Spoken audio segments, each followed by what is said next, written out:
Hello, and welcome back to the Maybe I Can podcast. I'm your host, Debbie Weiss, and thank you so much for joining me today.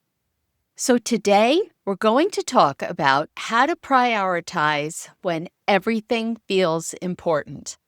Now, I know you know what I'm talking about because at different points in our lives, we have all felt this. I think one of the hardest things isn't about having nothing to do, it's having too many things that all feel important, right? Because we each have so many different things in our lives that we're dealing with.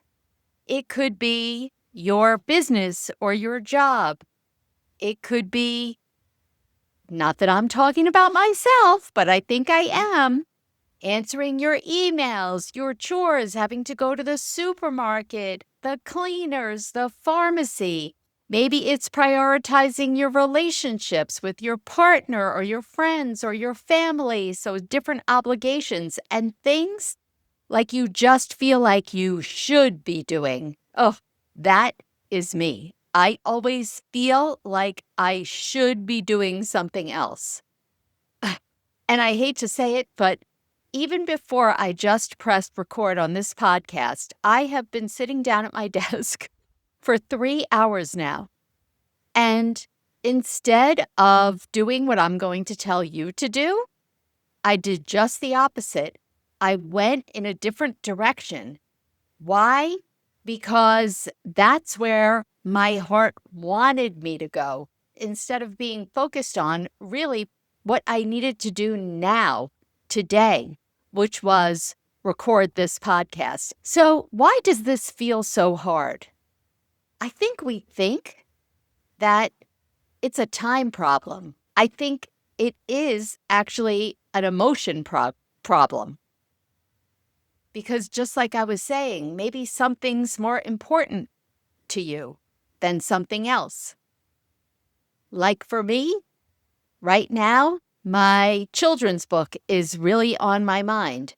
And I have so many different buckets within that children's book list on my brain that's where I want to focus because I'm all hopped up and excited about it now. And that's what I want to spend my time doing. I can do that, but then I just have to realize that that's what I'm prioritizing. And am I prioritizing that because I feel emotional over it? I certainly am. Some things matter to you. Children's book, for example. Some things matter to other people.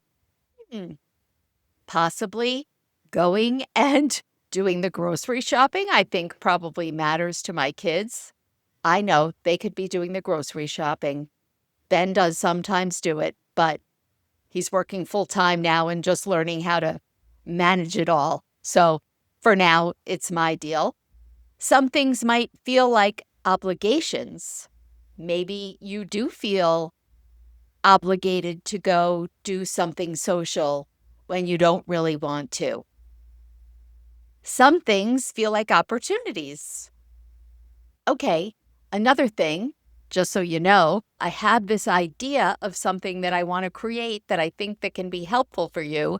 I'm not putting it out there yet because over the past few hours, that's where my brain has gone. Now, you're not overwhelmed because you don't have time. You're overwhelmed because everything feels like it deserves your time.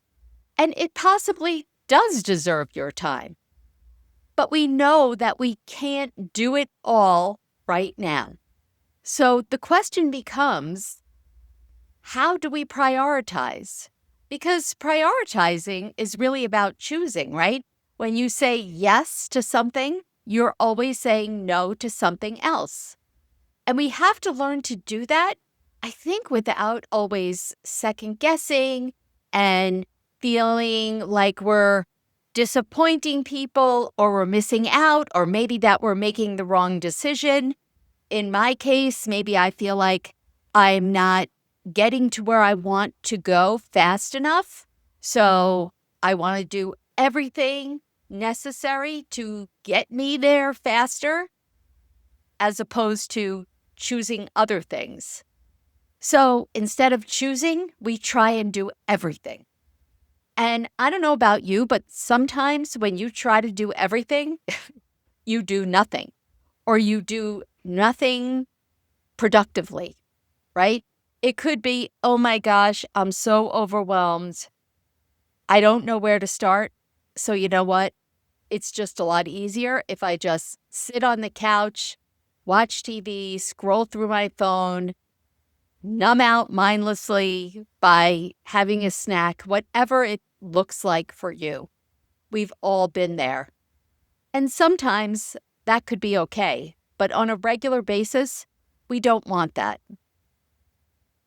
So there are moments where I feel like I should be working on my business. I should be working on my children's book. I should be working on my podcast. I should be working on my insurance business. I should be working on my health.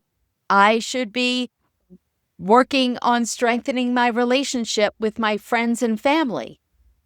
Yes, all of these things matter to me. But really what it comes down to is what matters now. And so I am going to give you a very simple prioritization, try and say that 5 times fast, framework. So instead of trying to do everything all at once, I want to give you a simple way to decide what actually matters right now. So we're going to break it down into 3 different lists that we're going to create. Actually, let me backtrack. I think what the first step is to write it all down. I've talked about this before. It's a brain dump when you're feeling overwhelmed by having too many things to do or so many competing priorities. You instead do nothing. So just getting it out of your head and onto paper definitely takes away at least that overwhelm. So whether you type a list on your computer or you handwrite it, that's the first step. Write down every single thing that you need to do. And then we're going to take that list and we're going to split it up into 3 different categories.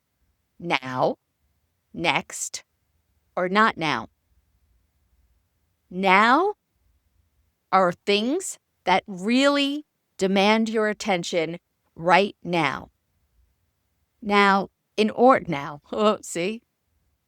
to create this, you have to be honest with yourself. What truly, truly needs my attention today? So once you have that list, I want you to go through and look and be honest. Go through that list with that lens and ask, what truly needs my attention today? What has real consequence if I ignore it? And what aligns with my current focus? Now is not everything that matters. We're not saying that the other things on the list do not matter. It's what matters right now.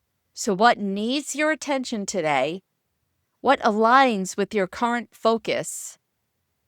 And what has real consequence if you ignore it? I think that question, that last question, what has real consequence if I ignore it? Now, I think you could say that all the things on your list have consequence if you ignore it, but you have to take into account, we know everything has a consequence. We know that you need to do all the things on your list because that's what they're doing there in the first place. But what's your current focus and what do you need to do right now? Okay, moving on. Next. This is where most people get stuck. It's something that's still important. It's meaningful, but it's just not urgent. Think about like fire engine red urgent. You want to do it. You need to do it. But do you really need to do it right now? Take this podcast, for example, or recording this podcast. Do I need to do it right now? Well, the bottom line is, yes, I needed to record this podcast episode today because I have a deadline and my assistant needs to take this podcast and she does a little bit of editing and she transcribes it and she does some of the things that she needs to do to get it out there in the world. And if I don't have it in on time, that means she doesn't have time to do it. So I need to get this done today because today is the last day that I have basically to get it in on time. So I don't have a choice. That's a now. The rabbit hole that I just went down with both the children's book and this other business idea, that really was not a now. And because I didn't do this exercise before hitting record and talking to you, I don't want to say I wasted time, but I wasn't clearly tapping into what I needed to prioritize. So now go back down that list and just look at something that matters, but it doesn't need your attention today. And then last but not least, not now. This is maybe the hardest one because it doesn't mean never. It just means not now. And I think you feel guilty about it, feel like, oh man, but I really should be doing this. Or maybe it's something that's just misaligned with your current priorities. So maybe it's, I don't need to attend that party. Not now. It's not that you don't want to. It's not that you don't want to build your relationships. You do, but you have competing priorities, and that one is kind of low on your list. So that's a not now.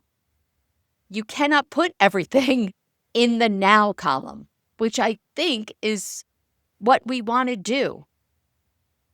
You've got to go back, and if you've got too many things in the now, so separate them. Whatever is easier for you.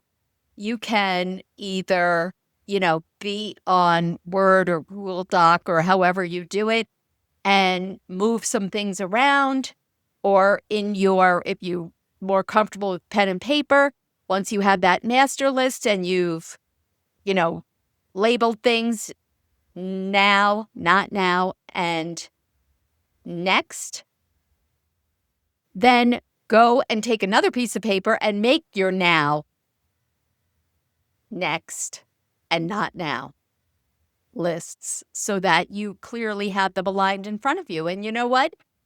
Over the next couple of days, maybe you're going to move things. And once you've gotten through all of your nows, well, maybe you're going to then go to your next. And maybe you're going to add new things. Of course you are, because new things are always coming up.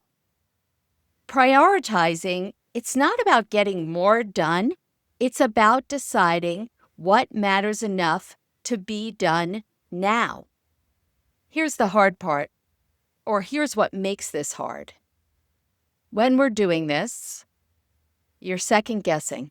Oh, maybe I should have put that one in the now category, not the next category. I'm afraid that I've done something wrong and it's going to cause me a problem down the line. I'm afraid if I don't prioritize going to that party, people, my friends, family, whoever, are no longer going to like me. It's uncomfortable, right? It's uncomfortable because you want to possibly, well, I shouldn't say want, because some of the things you don't want to do, they are just things that you need to do. You've got to go to the bank. You've got to go to the cleaners. You've got to go to the supermarket, whatever it is. You have to do these things even though you might not want to do them. And it is uncomfortable when you're putting something in the not now category. You're feeling like, should I really be doing this? Trying to clarify and bring clarity to this, it could be uncomfortable. It just helps to give you direction. I don't know about you, when I do exercises like this, I've got like that perfectionist syndrome. Like, oh my goodness, I've said this before. Even when I'm journaling, this is how it kind of all started, where I realized I was afraid of making a mistake. I was afraid of finding out I wasn't doing it right. There is no right. There is no wrong. This is just a framework. And you know what? If you put something in the wrong category, you'll realize it and you'll move it tomorrow to the correct category. Okay, so what changes when you apply this simple framework? You have much less mental clutter.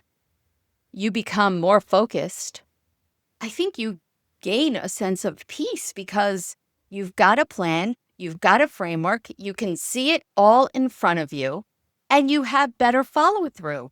I mean, I've talked about this before on a daily basis. And you know what? As I'm saying this, I don't have it in front of me, but someday I've got to share with you this daily sheet that I made for myself. And I've mentioned it before. It's kind of the same idea. It really keeps me on track because on that sheet, I'm basically doing this framework, but just using different terms because each day I'm writing down my top 2 to 4 priorities that are non-negotiable that I need to get done today or now. And then I have some secondary goals. Those could be those things in my next category. And then I have a to-do list that are more things that, gee, it would be nice if I got this done today, but so often I don't. And then I move them to the next day and the next day until maybe those things now move up to my daily priority for today. So, in closing, if everything just feels overwhelming or everything feels important right now, all the things that you have to do, if they all feel important, don't try to do everything.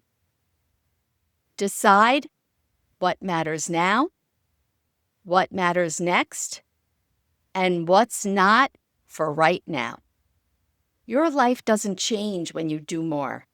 It changes when you decide what truly deserves your time. And with that, I want to thank you for listening. I'm glad that you've decided that the Maybe I Can podcast deserves your time. I truly appreciate it. Make it a great week, and we'll talk next week.